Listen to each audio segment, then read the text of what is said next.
¿Se acabó? Ya no va a poder ser. Ya no va a poder ser. A la hora que viene.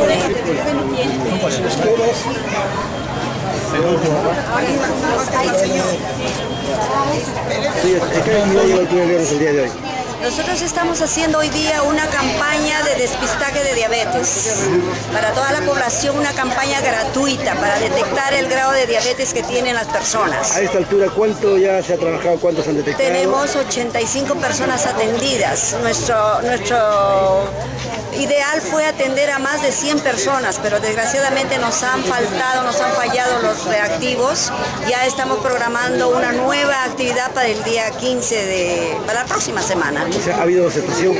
Bastante aceptación, porque la verdad que esta es una enfermedad que está afectando a muchas personas que en realidad la desconocen, que no saben si tienen diabetes o no. Y esta es una prueba para saber qué grado de diabetes y qué personas tienen la diabetes para que sean trasladados a Arequipa y sigan su tratamiento. Y de los que están haciendo la detección automática, ¿ya se tienen los resultados? Ya inmediatamente se les da su resultado, y a las personas que tienen la diabetes elevada se les está dando una citación para que se presenten al Hospital Honorio Delgado, donde están todos nuestros equipos para el tratamiento con más profundidad. Respecto a ello, ¿esto tiene algún costo?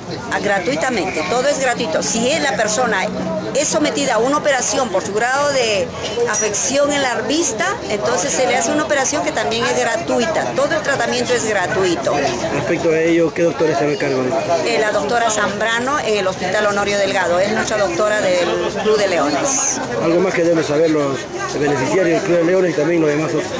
Bueno, yo quiero agradecer la acogida que hemos tenido por todo el público, pero tenemos mucha pena no haber podido atender a todos. Esperamos que sean un poquito más comprensivos y estaremos aquí el 15 con todos ellos. Muchísimas gracias. ¿De qué semana?